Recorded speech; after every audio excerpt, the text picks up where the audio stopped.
வணக்கம். சொல்ல துடிக்குது மனசு நிகழ்ச்சிக்கு உங்கள் எல்லோரையும் அன்போடு வரவேற்கிறோம். பெற்றோர்கள் தங்களுடைய குழந்தைங்களை ஸ்கூலுக்கு எதுக்கு அனுப்புகிறாங்க தெரியுமா? அவங்களுக்கு நல்ல கல்வி கிடைக்கணும், வாழ்க்கைக்கு தேவையான பொது அறிவு கிடைக்கணும்னு நினச்சி தான்.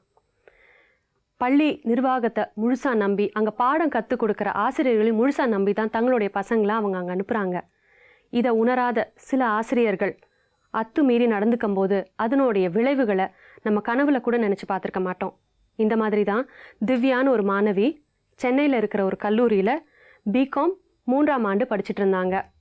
ஒரு நாள் திவ்யாவுடைய கிளாஸ்மேட் கொண்டு வந்த பணம் காணாமல் போயிடுது.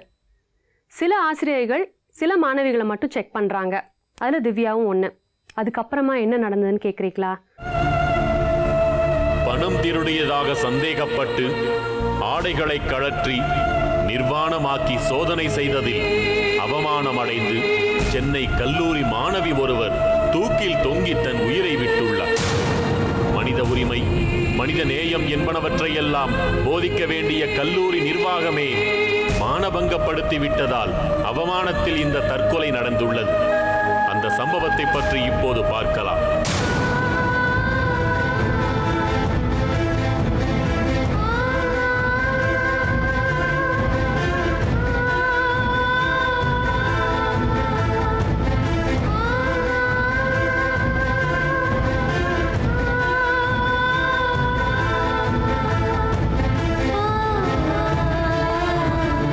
இந்த வருஷம் February 3ஆம் தேதி கல்லூரியில் பணம் காணாமல் போன விஷயமா தன்னை சோதனை செஞ்ச முறை பிடிக்காம திவ்யான்ற மாணவி தற்கொலை செஞ்சுக்கிட்டாங்க.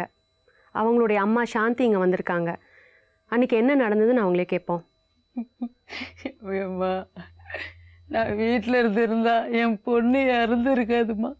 என்னம்மா ஆச்சு? எங்கள் வீட்டுக்காருக்கு உடம்பு சரியில்லைன்னு சொல்லிட்டு நான் ஹாஸ்பிட்டலில் அட்மிட் பண்ணியிருந்தேம்மா.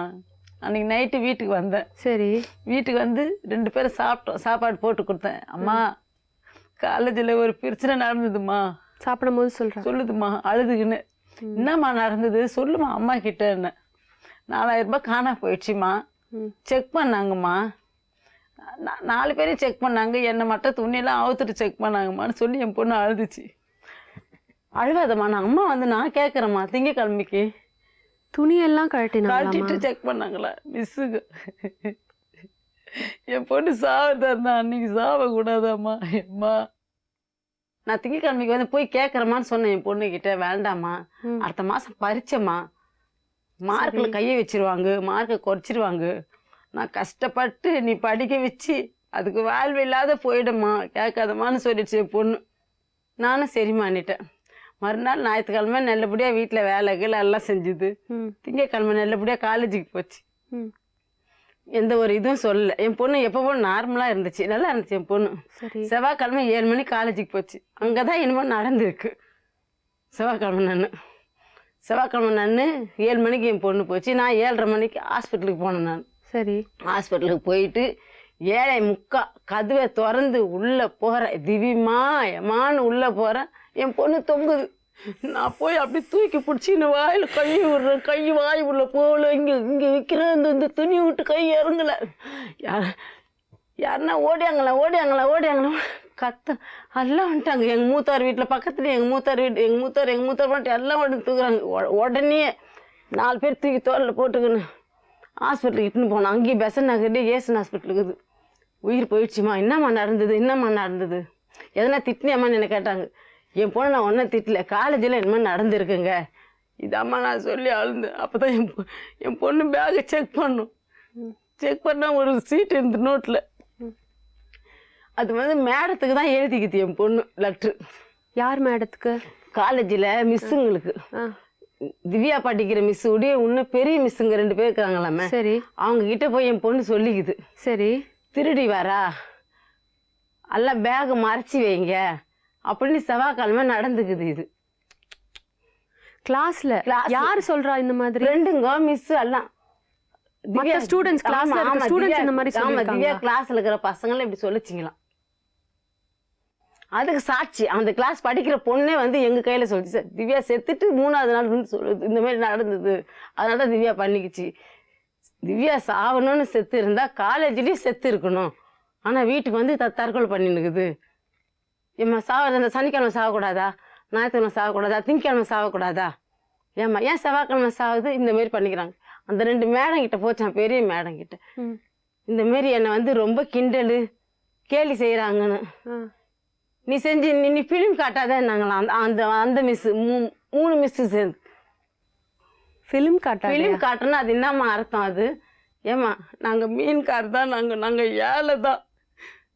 எங்கள் அம்மா இட்லி கடை போட்டு எங்கள் பொண்ணை படிக்க வச்சாங்க. ஃபிலிம்னா என்னதுமா? அது படித்தவங்களுக்கு தான்மா தெரியும், எங்களுக்குலாம் என்னம்மா தெரியும்? என் பொண்ணு இதெல்லாம் தாங்க முடியல. சவரமான பொண்ணுமா, நல்லா படிப்பாம்மா, லீடருமா கிளாஸ்லேயே. திவ்யாவுடைய மிஸ்ஸு மாறிட்டாங்களாம். இப்போ இது வந்தது புதுசாக வந்த மிஸ்ஸு. ஏம்மா ஏழையாக இருந்தால் திருடுவாங்களா? சொல்லுமா, ஏழைலாம் படிக்கக்கூடாதாம்மா? ஏம்மா என் பொண்ணு கிடைக்குமா? 21 வயசு பொண்ணு எனக்கு கிடைக்குமாம்மா? கன்னு மாதிரி மார்க் எடுக்குமா?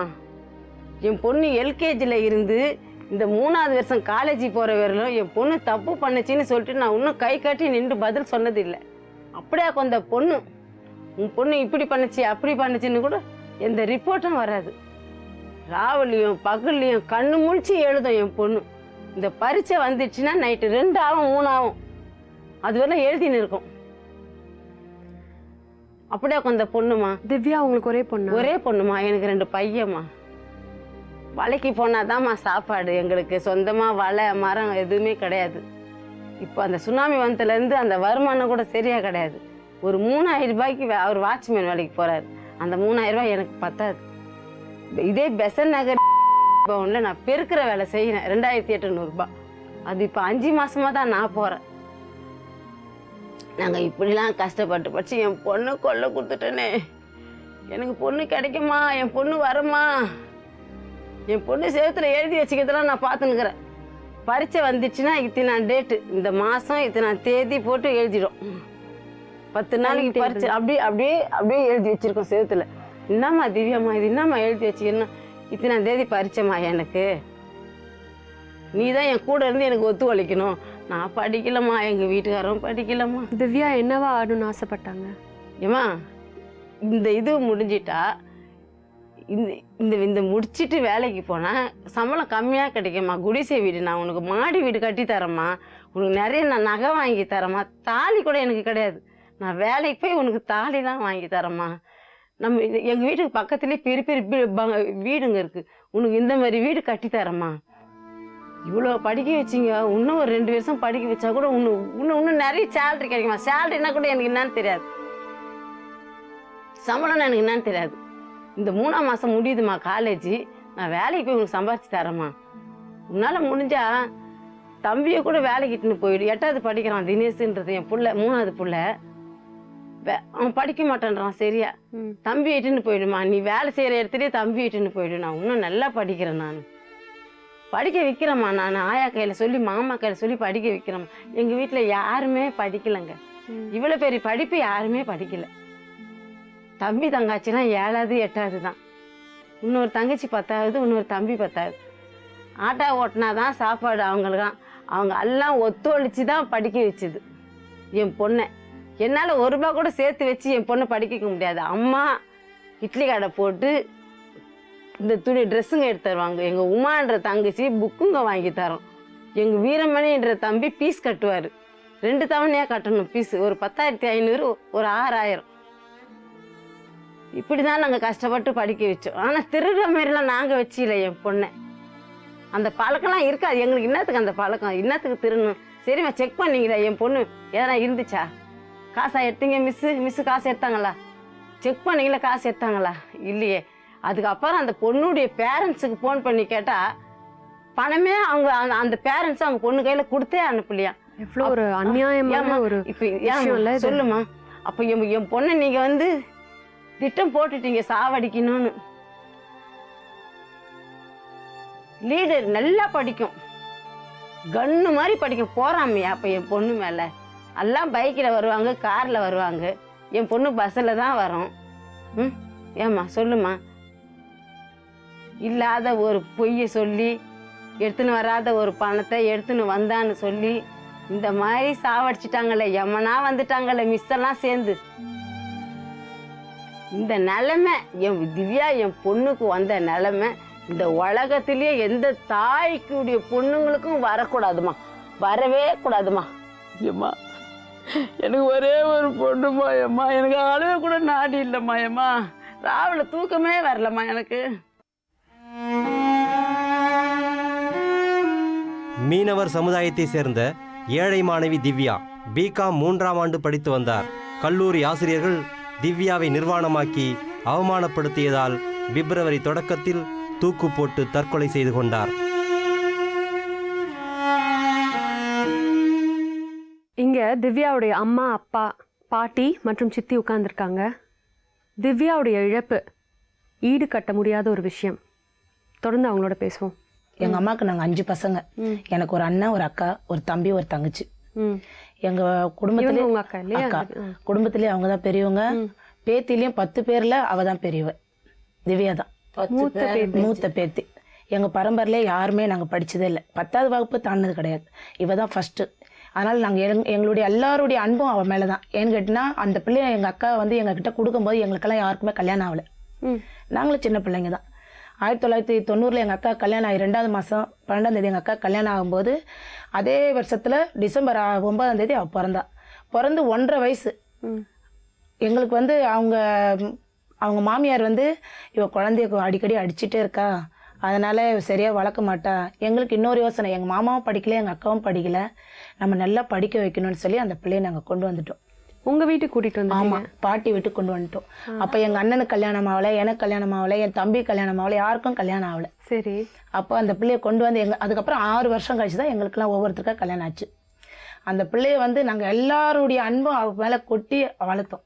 3 வயசுலேயே அவள் கிளாஸ்லேயே நல்ல மார்க் எடுப்பாள். 3 வயசுலேயே கொண்டு போய் நாங்கள் எல்கேஜியில் சேர்த்தோம், எங்கள் ஊருக்குள்ளேயே இருக்கிற இடத்துல. சரி, நம்ம படிக்கல, இந்த பிள்ளையை படிக்க வைக்கணும்னு சொல்லி எங்கள் அண்ணன், என் தம்பி, எங்கள் அம்மா எல்லாருடைய அன்பும் அவள் மேலே மட்டும்தான். ஏன்னா மூத்த பேர பிள்ளை பேத்தி இல்லைங்களா, அதனால் ரொம்ப ஆசை. அந்த பிள்ளை நல்லா அழகாகவும் இருப்பா, கொழுக்கோணும். இப்போ வளர வளர அவள் ஒல்லி ஆயிட்டா. முதல்ல குழந்தைல நல்லா கொழுக்கோடணும், நல்லா சகப்பா நல்லா இருப்பா அவள். அப்போவே அந்த ஸ்கூலில் சேர்த்துருக்கும் போது எல்லா ஸ்டூடெண்ட்டையும் நாடகத்தில் இந்த இதெல்லாம் கலந்துக்க சொல்லும்போது நிறைய பிள்ளைங்க கலந்துக்க. ஆனால் இப்போ நல்லா மெச்சூரிட்டியாக நல்லா கலந்துக்குவான். அந்த ஃபோட்டோ கூட நாங்கள் இன்னமும் வச்சுருக்கோம், அவளை மறக்க முடியாமல். அந்த 3 வயசில் அந்த டான்ஸ் ப்ரோக்ராம் நடந்த இதுவே வந்து இன்னமும் வச்சுருக்கோம். எங்களால் அவளுடைய இழப்பை வந்து மறக்கவும் முடியாது, ஈடுகட்டவும் முடியாது. மேலுக்கு நாங்கள் சிரிக்கவும் செய்கிறோம், பேச செய்கிறோம், சாப்பிட்றோம், கொள்றோமே தவிர அதை இன்னமும் எங்களால் மறக்கக்கூடிய செய்தியாகவே இல்லை. ஆனால் அவள் இந்த மாதிரி பண்ணிக்கிறதுக்கு காலேஜ் ஒரு ஏன்னா உங்களோட வளர்ந்துருக்காவோ, உங்களுக்கு ஒரு சின்ன க்ளூ கூட கிடைக்கலையா? இந்த மாதிரி அவள் எதுவுமே உங்ககிட்ட ஷேர் பண்ணிக்கலையா? அதாவது அவ இறந்த 1 இயருக்கு முன்னாடி தான் வந்து அவங்க அம்மா கால் வந்து கொஞ்சம் சாம்பார் கொட்டிடுச்சு. அது கொட்டி வந்து சதையெல்லாம் ரொம்ப இதுவாயிடுச்சு, ரொம்ப ரொம்ப கொதிக்க போனதுனால ஸ்கின் வந்து வெந்து போயிடுச்சு. அவ கூட யாருமே கிடையாது, ஏன்னா அவங்க 2 பேர் தான் இருக்காங்க, சின்ன பையன். சரி, அப்போ படிப்பெல்லாம் பார்த்துட்டு இவ இங்கே இருக்கிறா, துணைக்கு யாருமே போக முடியாது. ஏன்னா எங்களுக்கு எல்லாருக்கும் மேரேஜ் ஆயிடுச்சு. இப்போ நாங்கெல்லாம் அவங்கவுங்க ஃபேமிலியை பார்த்துட்டு அவங்கவுங்க இருக்கிறோம். இப்போ எங்கள் அம்மாவும் போக முடியாது, ஏன்னா எங்கள் அம்மா இருக்கிறதே பேத்திக்காக தான். அவளை விட்டுட்டு ஒரு நாள் கூட எங்கேயும் தங்க மாட்டாங்க. மீறி அவங்க போய் ஒரு கோயில் குளம் தங்கினாலும் அவளை தான் கூப்பிட்டு போவாங்க, என் தங்கச்சி கூட கூப்பிட்டு போக மாட்டாங்க. இப்போ இன்னொரு வயசு பொண்ணு என் தங்கச்சி இருக்கா வீட்டில், அவளை கூட கூப்பிட்டு போக மாட்டாங்க, ஏன்னா அவளும் வரமாட்டான். ஆனால் திவ்யா தான் கூப்பிட்டு போவாங்க, ஏன்னா அவள் படித்த பொண்ணு, 21 வயசு, அவங்க நல்லா கூடவே இருப்பாங்க. எங்கள் அப்பா, எங்கள் அம்மா, எங்கள் திவ்யா தான். நாஷ்டா கடை போட்டு இந்த எண்ணெய் தேய்ச்சி இந்த காலெல்லாம் எனக்கு இப்படிலாம் கஷ்டப்பட்டு என் பொண்ணை அந்த பிள்ளைய அந்த அளவுக்கு வச்சுட்டு இருந்தாங்க. சரி, அவளை பார்த்துக்கிறதுக்கு ஆள் இல்லாததுனால நாங்கள் லாஸ்ட் இயர் அவளை அந்த பிள்ளைய வந்து சரி அம்மாவுக்கு துணையாகவும், அங்கேருந்து பக்கம்தான். இப்போ வந்து எம்ஜிஆர் ஜானகி காலேஜ் வந்து ஊர் ஆள்காட்டு குப்பத்துக்கும் பட்டினம்பாக்கத்துக்கு சென்ட்ரலில் தான் இருக்குது. அதனால் உனக்கு ஈஸியாக தான் இருக்கும், நாங்கள் அப்போ வந்து பார்த்துக்குறோன்னு சொல்லி நாங்கள் அவளை அங்கே விட்டோம். ஆனால் இந்த சம்பவம் நடந்ததை தாய்கிட்ட சொல்லியிருக்கா, விஷயத்த சொல்லியிருக்கா. ஆனால் என்னென்னா வந்து அவள் சொன்ன விஷயத்த முழுக்க அவள் சொல்லலை, ஃப்ரெண்டோடைய அம்மா கிட்ட ஷேர் பண்ணியிருக்கா. என்ன நடந்தது? யார் அவங்க? ஃப்ரெண்டோட அம்மா காலேஜ் படிக்கிற செகண்ட் இயர் படிக்கிற பொண்ணு அம்மா. அதாவது அவங்க வீட்டில் வந்து கம்ப்யூட்டர் இந்த மாதிரி லேப்டாப்லாம் இருக்கான், கொஞ்சம் வசதியான ஒரு 3 வீடு தாண்டி பிளாக் தாண்டி அந்த வீட்டில் தான் போய் ஷேர் பண்ணிக்கிறேன். அதாவது என்ன சொல்றதுன்னு தெரியாம இவங்க கிட்ட வந்து சொன்னாங்க, அம்மா 4000 ரூபாய் காணாம போச்சு நம்ம கிளாஸ்ல. அது எல்லாரையும் வந்து வாய் வார்த்தையா விசாரிச்சாங்க. எங்க டேபிள்ல மட்டும் வந்து 5 பேர், அதாவது பணம் காணாம போன பொண்ணு ஒண்ணு, மீதி 4 பேர்ல 3 பேரை வந்து கூட்டிட்டு போயிட்டு 4 பேரை தான் ஒன்னா கூட்டிட்டு போனாங்க. கூட்டிட்டு போயிட்டு சாதா அப்படி கையெல்லாம் வச்சு பண்ணியிருக்காங்க. ஆனா இந்த பிள்ளைய மட்டும் டவுட் அதிகமாயிடுச்சா. ஏன்னா 3 பேர்கிட்ட கிடைக்கல. நாலாவதா அதாவது 3 பேர்கிட்ட கிடைக்காதனால இவ மேல டவுட் வந்து அதிகமாயிருக்கு. அப்ப இவ அதுக்கு முன்னாடி இவ சொல்லியிருக்கா, மேடம் நீங்க என்னெல்லாம் அந்த மாதிரி நினைக்காதீங்க, நாங்க வந்து ஏழ்மையான குடும்பத்துல இருந்து வந்திருக்கோம், நீங்க இந்த மாதிரி வந்து என்ன துணியெல்லாம் காட்டுன்னு சொல்லாதீங்க, நாங்க அப்படியேப்பட்ட செயலை செய்ய மாட்டோம்னு அவ முன்கூட்டியே சொல்லியிருக்கா. ஆனா அவங்க சொல்லியிருக்காங்க, நீ இந்த சீன் போடுற வேலையெல்லாம் வச்சுக்காத. மிஸ்ஸே கேட்டுக்கிறாங்க, இது என்ன சீன் போட வேண்டியது, சீன் போடாத வேண்டியதெல்லாம், அது அந்த இந்த மாதிரி வார்த்தையெல்லாம் யூஸ் சீன் போடுறதுன்னா என்ன? எப்படி இல்லாத மாதிரி நடிக்கிறது. அதாவது நீ இந்த மாதிரி பாவனை எல்லாம் பண்ண வேண்டாம், நீ திருளனா காட்டு, அவுத்து காட்டு. ஆனா இப்படியே சொல்லி கொடுமை இல்ல இது? ஒரு பொம்பளையாமா வந்து இன்னொன்னு பாடம் நடத்துற அந்த மேடமும் ஒரு வயசு பொண்ணு, இவ்வளோ ஒரு வயசு பொண்ணு, அதாவது கல்யாணம் ஆகாதவங்க. அந்த சுதான்றவங்க வந்து கல்யாணம் ஆகாது. ஏன்னா நான் தான் பேரண்ட்ஸ் மீட்டிங் அட்டன் பண்ணுறோம், நான் கார்டியன். நான் அவங்க பெற்றதோட அவங்க கடமை முடிஞ்சு போச்சு. எல்கேஜி டு காலேஜ் வரல நான் தான் போயிருக்கேன். இவங்க கண்ணுக்குள்ளேயே இருக்காங்க அந்த சுதான்றவங்க. மனசு ரொம்ப வேதனை. நாங்கள் ஒவ்வொரு முறையும் நான் பேரண்ட்ஸ் மீட்டிங் போகும்போது எங்கள் அம்மா படுற கஷ்டத்தையும், எங்கள் அம்மா அந்த பிள்ளையை வளர்க்குற விதத்தையும், அவள் வளர்ந்து அவங்க அம்மா அப்பாவை காப்பாற்றுற விதத்தையும் ஒவ்வொரு முறையும் நான் சொல்லியிருக்கேன். அவங்க ஃபஸ்ட் இயர் செகண்ட் இயர் மேடம்க்கு கண்டிப்பாக எனக்கு தெரியும், இந்த ப்ரோக்ராமை பார்த்தாங்கன்னா அவங்க நினச்சி பார்ப்பாங்க. அப்போ அவங்களும் அந்த பிள்ளைக்கு என்கரேஜ் பண்ணுவாங்க. பாத்தியா திவ்யா, உங்கள் ஆயா வந்து இட்லி கடை போட்டு உன்னை படிக்க வைக்கிறாங்களாம் பாரு, உங்கள் சித்தி வந்திருக்காங்க உங்க கூட, அவங்க எப்படி சொல்கிறாங்க பாரு, உன்னை பார்த்துக்க சொல்கிறாங்க, கொஞ்சம் வந்து உனக்கு கவனத்தமாக அதிக உன் மேலே செலுத்த சொல்கிறாங்க, எங்களுக்கெல்லாம் அந்த மாதிரிலாம் யாருமே இல்லை பாரு, அப்போனா நீ எப்படி மதிப்பெண் எடுக்கணும் அப்படின்னு ஏன் எதிரவே சொல்லியிருக்காங்க. ஆனால் இந்த சுதான்றவங்க நான் கவனிச்சிக்கிறேன் அப்படி இப்படின்னு தான் சொன்னாங்க. ஆனால் அவள் அடிக்கடி வந்து என்கிட்ட கம்ப்ளைண்ட் பண்ணியிருக்கா முன்னாடியே. அந்த இப்போ வந்திருக்கிற அவங்களுக்கு என்னென்னு பேர் சொல்லுவாங்க, என்னென்னு பேர் வரல, அது வந்து லெக்சர். அம்மா இப்போ வந்திருக்கிற என்ன அம்மான்னு தான் சொல்லுவா, ஏன்னா சித்தின்னு வராது. அம்மா இப்போ இருக்கிற லெக்சர் வந்துமா பேனா விழுந்ததுன்னு இவ எடுத்து கொடுத்தாள்னா நீ எடுத்து கொடுக்க வேண்டாம், பேனா கீழே விழுந்துட்டா இவ ஃபர்ஸ்ட் பெஞ்ச் இருக்குல்ல, அவள் இப்படி எடுத்து கொடுக்க வந்தாக்கா நீ எடுக்க வேண்டாம், கொஞ்சம் ரிச் ஃபேமிலி பிள்ளைங்க இருக்காங்களா அவங்களே எடுத்து கொடுப்பாங்க, நீ வேண்டாம் நீ வச்சு அப்படியே பண்ணுறதா.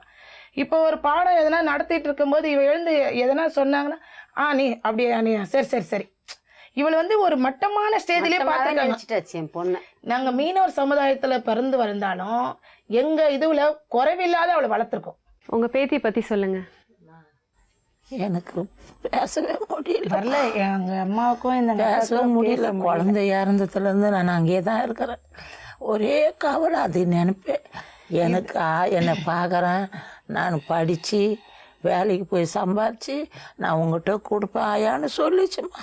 போன குழந்த என்ன வேணுமோ, துணியா புக்கா நோட்டா வேணும்னா உடனே ஃபோன் பண்ணோம் வீட்டுக்கு, எனக்கு பண்ணோம்.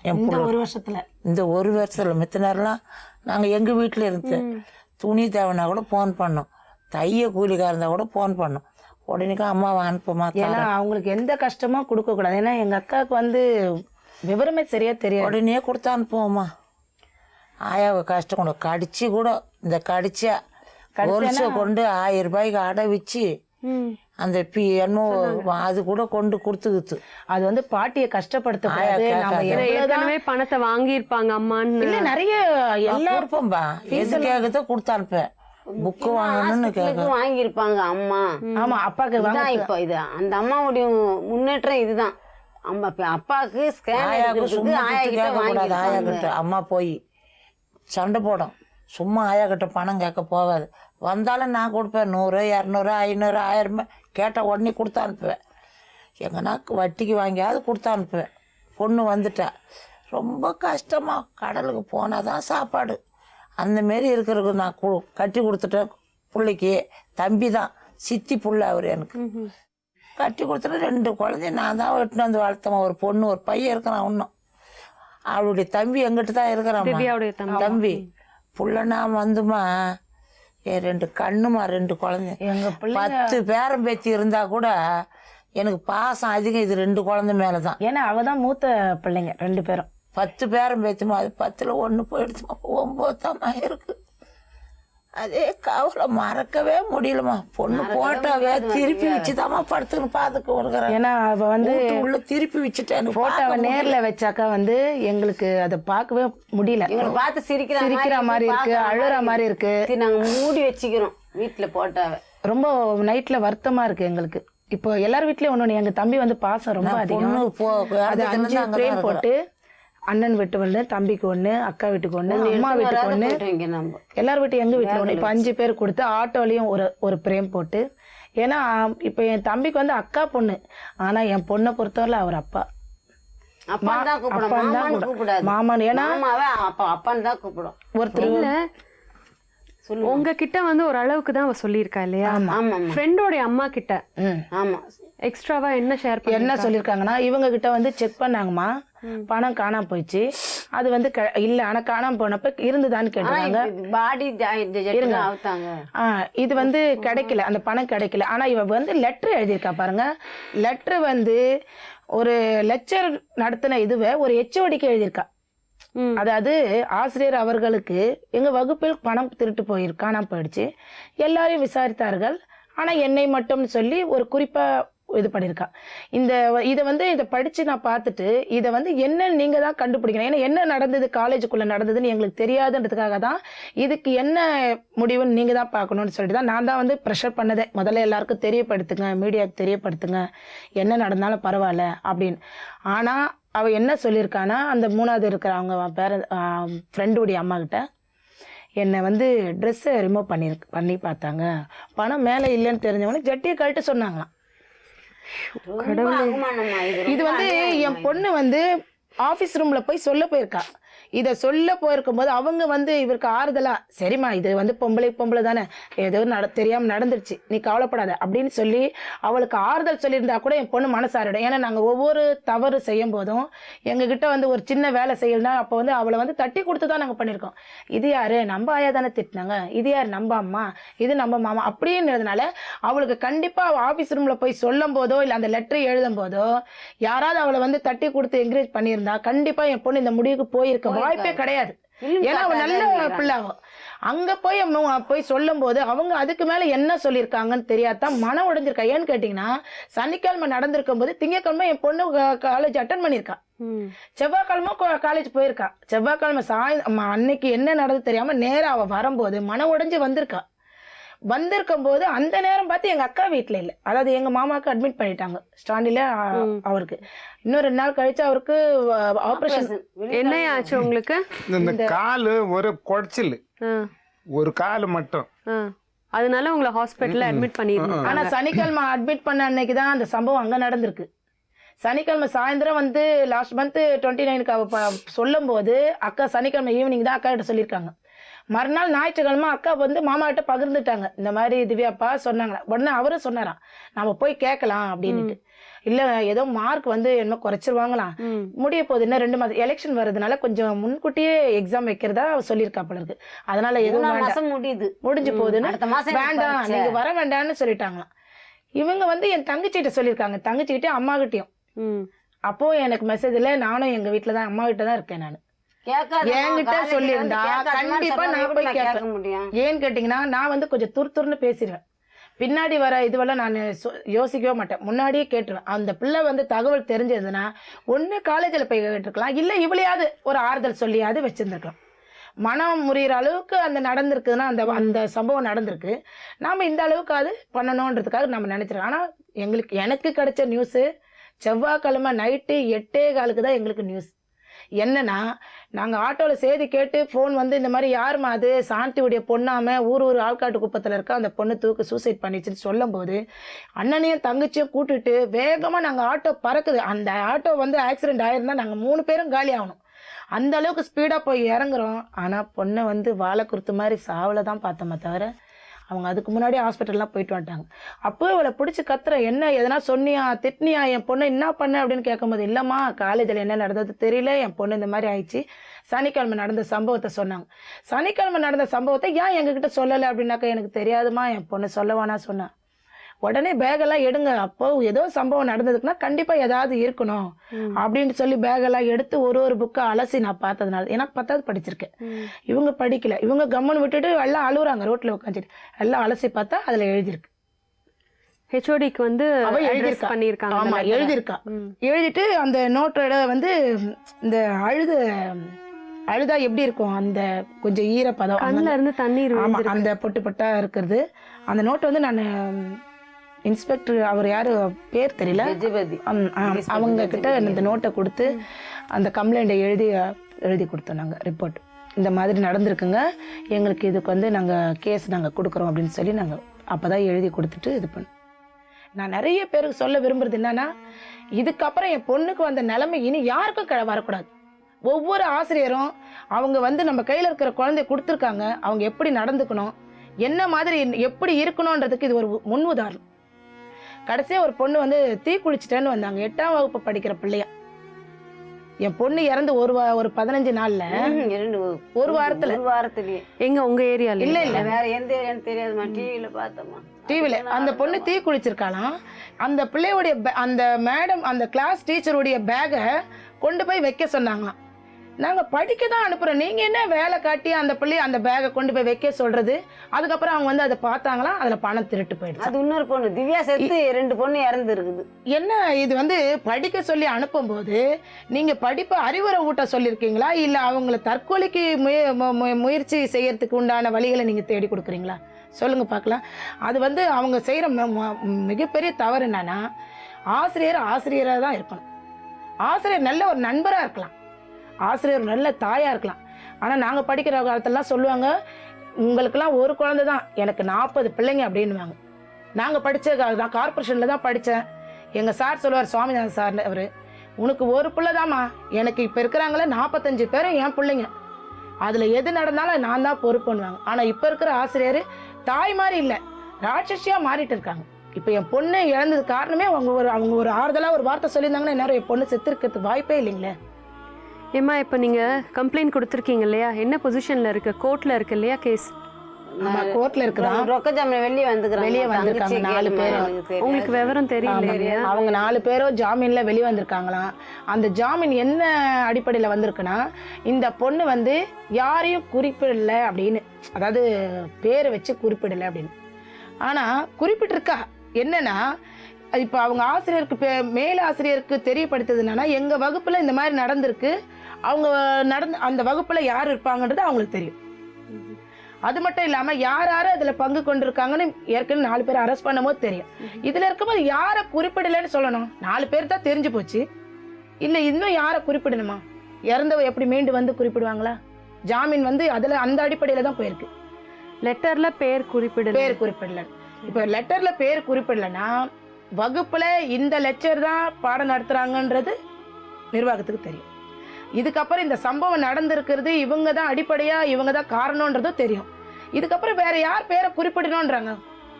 நாங்கள் கேட்குற கேள்வி இதுதான் மெயின். கோர்ட்டு தான் முடிவு. ஆமாம் முடிவு சொல்லணும். ஏற்கனவே இருந்த மேடம் வந்து என் பொண்ணுக்கு சுடிதார்லாம் கிஃப்ட் பண்ணியிருக்காங்க. அந்த அளவுக்கு அவள் படிக்கிற பிள்ளை. ஆரம்பத்தில் மார்க் கம்மியாக இருந்தாலும் 2வது இப்போ அரியர் இல்லாத அழகாக வந்தோம். முதல்ல செமிஸ்டர் அவள் எழுதும்போது இங்கிலீஷில் போயிடுச்சு. அப்போது அந்த மேடம் சொன்னாங்க, மேடம் அவள் தமிழ் மீடியத்துலேருந்து வந்திருக்கா, என் பொண்ணு ஒருவேளை ஃபெயில் ஆகிட்டா எதனா மனசு வேதனை சொல்ல போகிறாங்கன்னு, அதனால் அவள் எழுதும்போது ரொம்ப, அதெல்லாம் இல்லைம்மா, நாங்கள் கவலையே பட மாட்டோம், அவள் வந்து இந்த அளவுக்கு படித்து எழுதியிருக்கானா அடுத்த தடவை வந்துடும், இதான் ஃபஸ்ட்டு செமிஸ்டர் தானே, அதனால் நீங்கள் கவலைப்படாதீங்க, அவள் நல்லா வந்துடுவா, நல்ல மார்க் எடுத்துருவா. அதே மாதிரி அவங்க வார்த்தை, அதே காலேஜில் அதே லெக்சர் வந்து அந்த அளவுக்கு எங்களுக்கு சொன்னவங்களும் இருக்காங்க, அதே காலேஜில் இப்போ வந்திருக்கிற லெக்சர் இந்த மாதிரி ஆக்கணவங்களும் இருக்காங்க. நாங்கள் வந்து யாரும் குறை சொல்கிறதுக்காக இல்லை, இனி இந்த மாதிரி சம்பவம் வேறு எப்பவும் நடக்கக்கூடாதுன்றதுக்காக இது பண்ணுறோம்.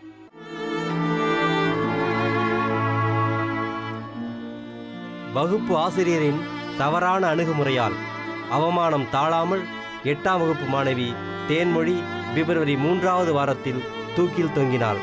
கலை நிகழ்ச்சிகளிலும் படிப்பிலும் பல பரிசுகள் பெற்று சிறந்து விளங்கிய 8ஆம் வகுப்பு மாணவிக்கு ஏன் இந்த துயரம்?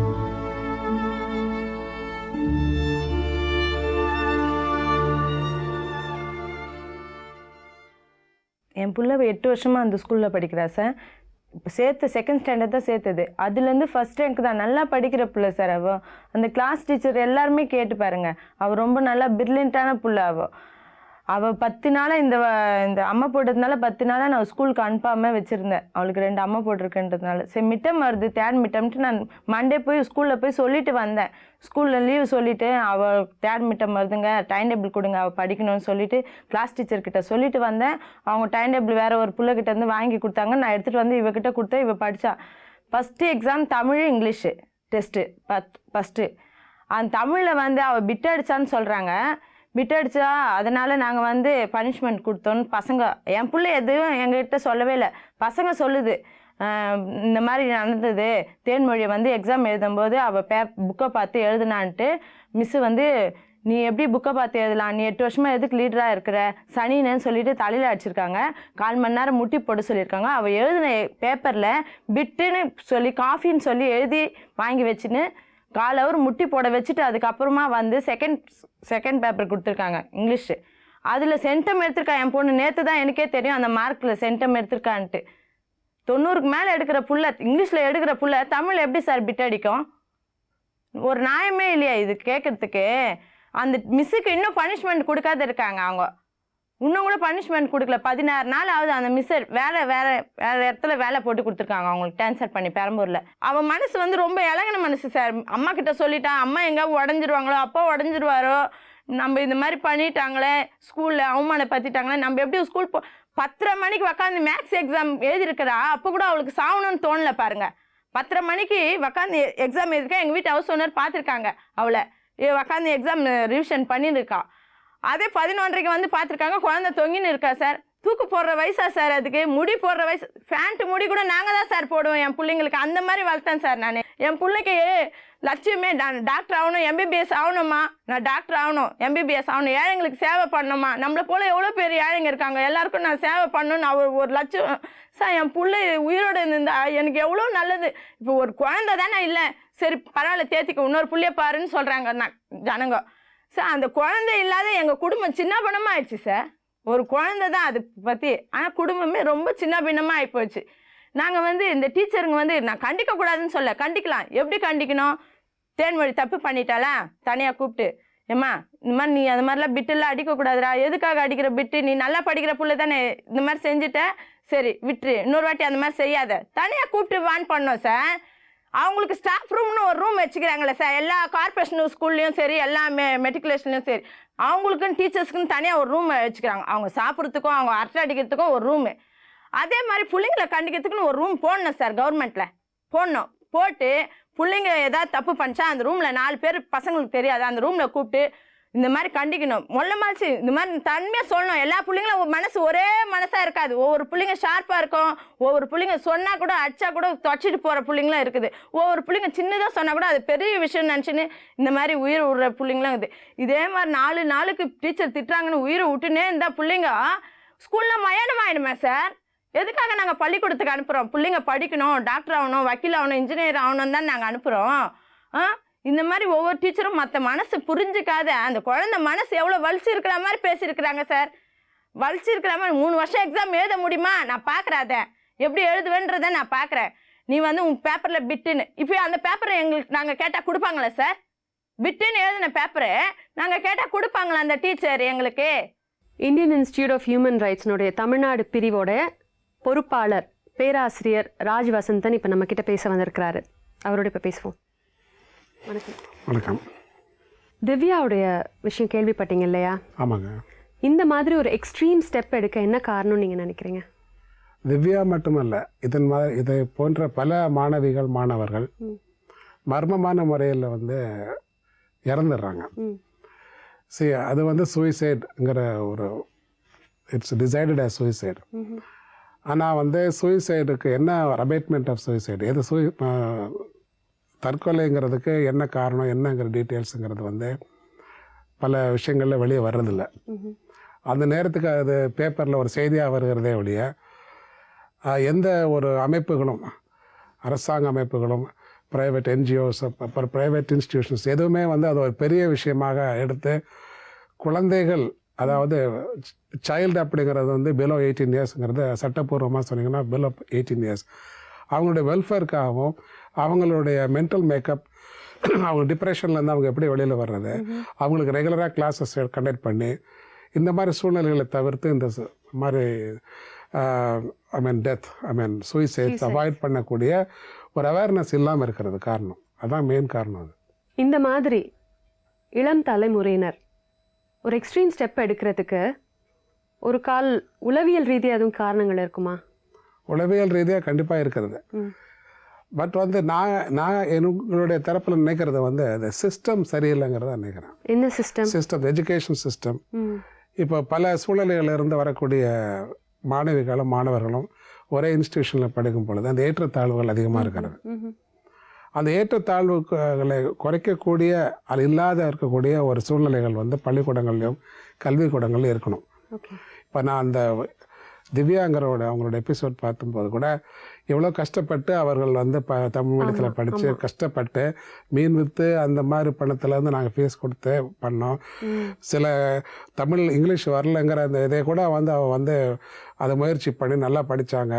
படிப்புக்கு அந்த அளவுக்கு அவங்க ஃபோக்கஸ்டாக இருந்தாங்க, ஆப்டிமிஸ்டிக்காக இருந்தாங்கிறது அவங்களுடைய தரப்பில் அவ்வளோ சொல்லக்கூடிய பெண் இந்த அளவுக்கு எக்ஸ்ட்ரீம் ஸ்டெப் எடுக்கணும் அப்படின்னு சொன்னான்னா நிச்சயமாக அந்த காரணங்கள் ரொம்ப ஆராயப்பட வேண்டிய காரணங்கள். இன்வெஸ்டிகேஷன்ஸ், போலீஸ் யார் கல்பிரேட், அவங்களுக்கு என்ன கன்விக்ஷன், அதெல்லாம் ஒரு சைடு.